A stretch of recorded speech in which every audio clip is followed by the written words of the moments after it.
Good morning. We've got another mission. If you've watched my videos, you've probably noticed my backdrop behind me.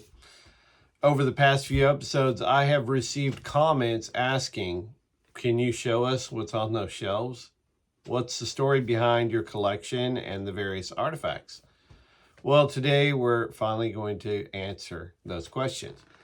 But before I start pulling items off the shelves, I think it's only fair that I explain why this collection exists in the first place. Because this isn't just a collection of military artifacts, it's the story of one man, my grandfather, Major Samuel Kemp Clifford. And without him, none of this would exist today.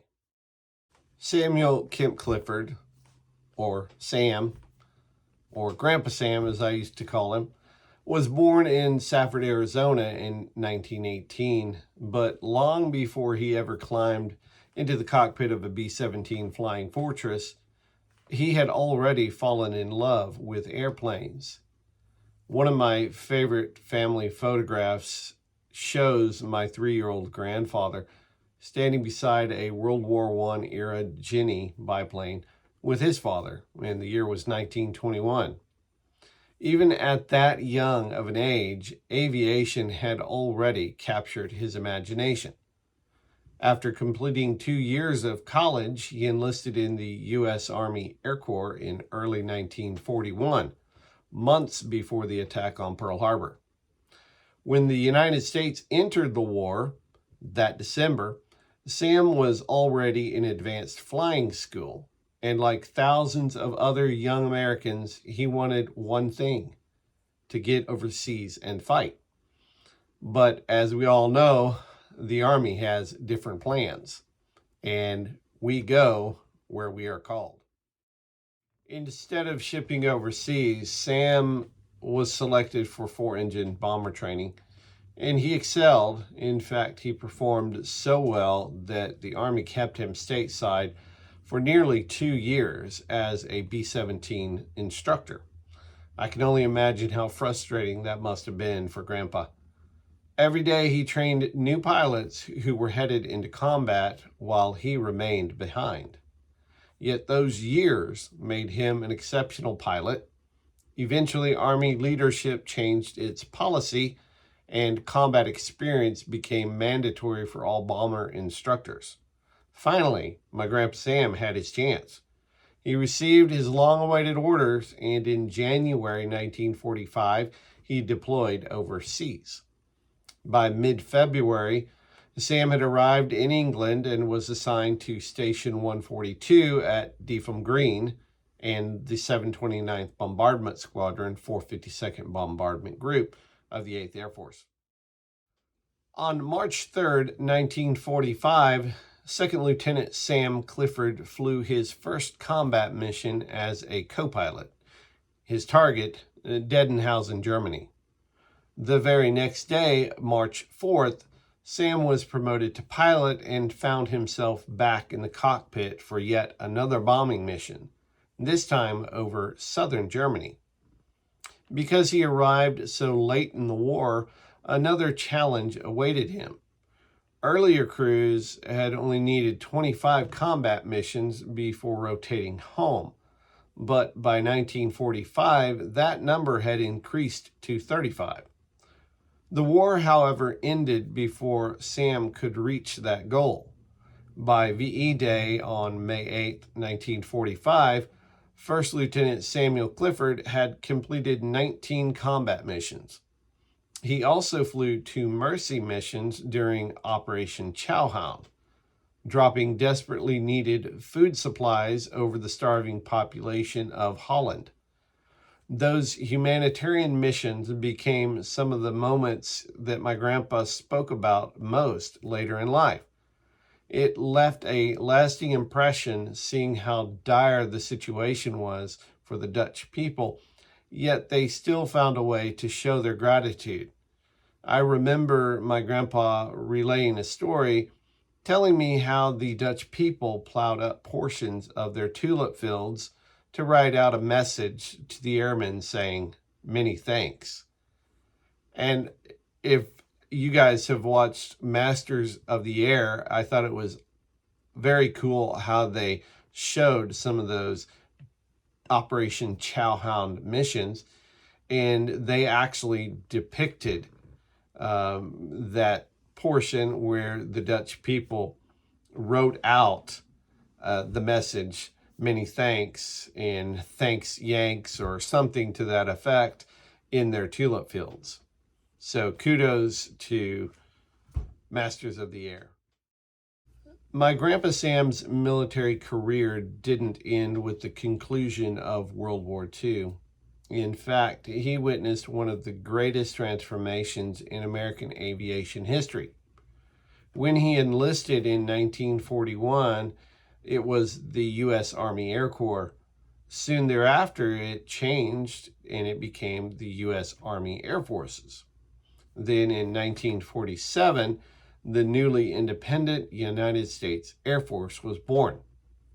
Sam served through every one of those transitions, from single-engine trainers to four-engine bombers, and eventually it became the age of the jet aircraft.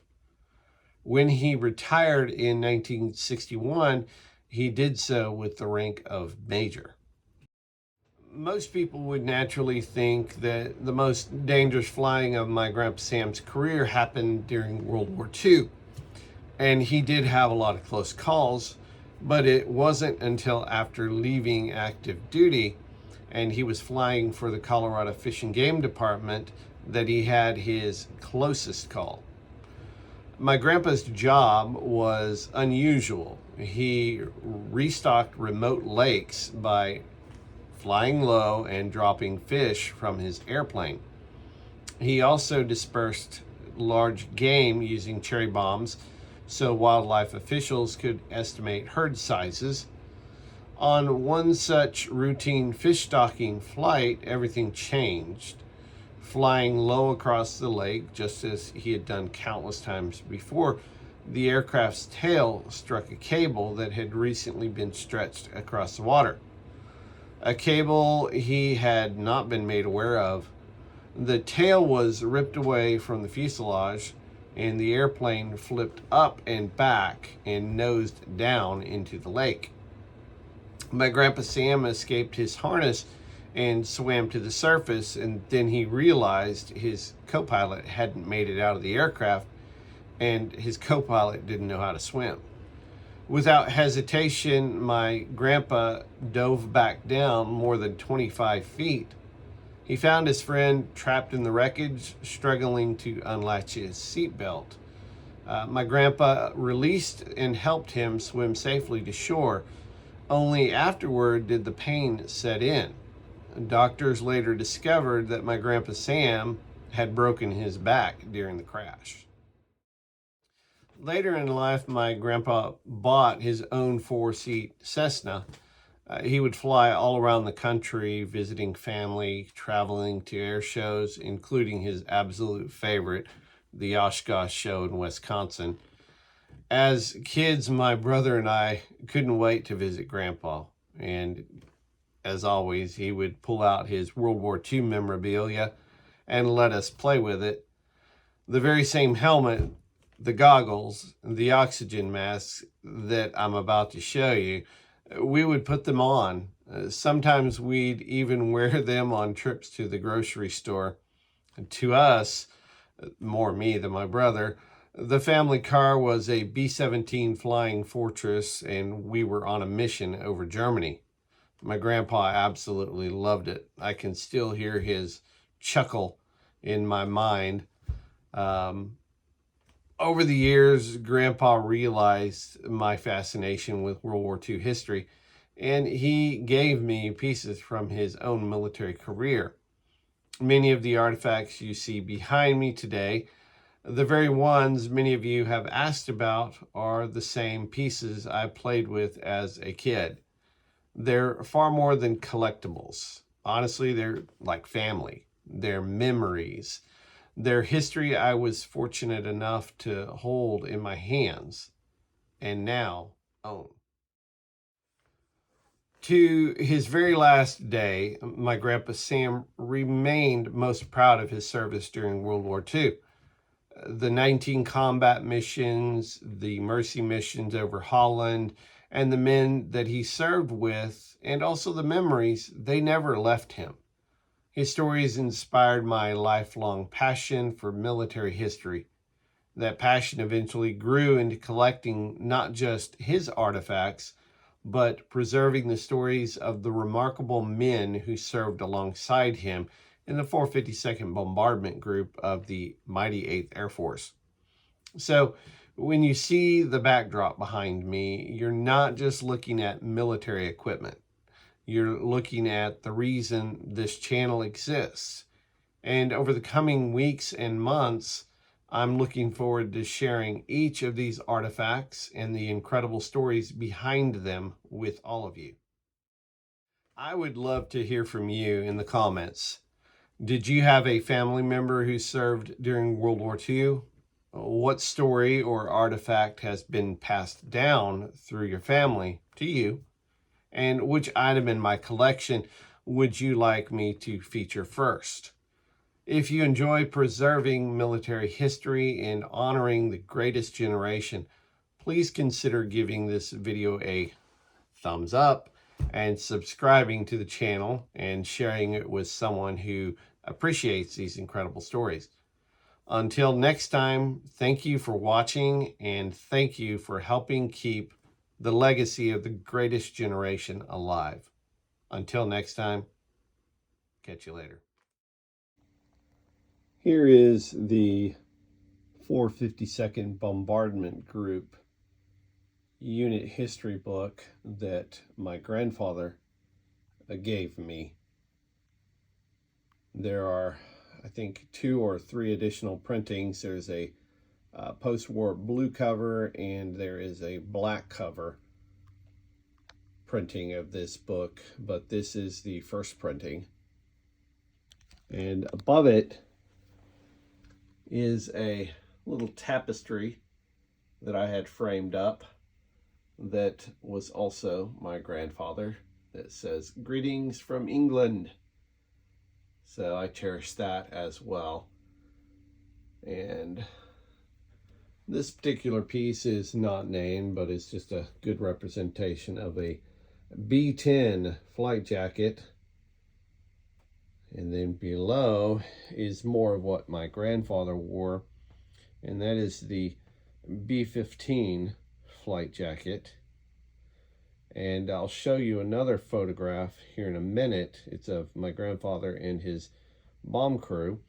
But this head-to-toe mannequin setup I have here, this is actually a representation or tribute piece, if you would like to call it, for my grandfather, because in the photo he is dressed in the full, B-15 flight jacket, and I think these are the A-11 flight trousers.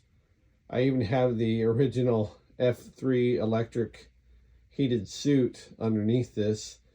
It was tough to dress them all out, but it's complete. Got the correct parachute and harness, even a walk-around bottle. But I'll take you over here. I'll do a quick pan. And every single piece that I have in here is identified to a member of the 452nd Bomb Group. That A2 jacket, which I will showcase in another video, and this A2 as well. The A2 that I have down here, that one actually goes with that uniform right there. And then I have little mementos. There's another one of the unit histories for the 452nd. And then I've got the flight helmet and oxygen mask. That's the A10. So this is the only piece I have in my collection that is unidentified. It's just a good representation of an A2 jacket in original condition. And here is the photo that I have of my grandfather's aircrew. And that is Sam Clifford right there. The only difference in the photograph to the mannequin I have is I've got him in flak helmet and oxygen mask and so on, and he's just wearing an overseas cap there. But here's another cool photo of him in flight training. One of his original leather name tags for his A2 jacket and his original English-made 729th Bombardment Squadron patch. And here is the infamous flight helmet, goggle, and oxygen mask that I used to play with as a kid on those trips to the grocery store when I was decked out in this and pretending that the car was a B-17 and we were on a bombing mission over Germany. Here is another oxygen mask and flight helmet. This is the C-type British RAF flight helmet, and also the RAF flight goggles. And those are actually the goggles that were my grandfather's, which he gave to me, and I also played with those. But just some odds and ends in the case. And then coming down below, assortment of badges, and patches, pocket Bibles, cigarettes, even original filled bottles of Coca-Cola from 1943 and 1944. There's my grandfather's short snorter that's not so short. He accumulated quite a few bills from different countries. There's different goggles and other bits and bobs, as they would say. And that piece right there is really cool. That is a piece of concrete that is from the original main runway at Deafham Green, where my grandfather flew in and out of. It's RAF Station 142. And there was a gentleman, I do not recall his name, that lives in the area, and the farm, the land was being returned back to farmland, and therefore they were removing or tearing up portions of the main airfield. And he made it available on the Facebook group for the 452nd Bomb Group, friends and family. Said, if you pay the shipping, I will mail you a piece of the runway, which I did, and I'm very pleased to have it.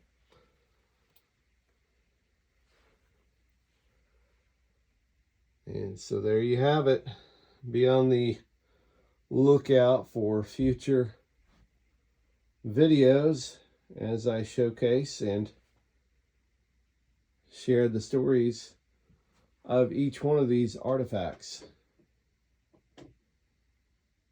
So as always, be sure to like and subscribe and turn on those notifications so you never miss a video when I drop a new one.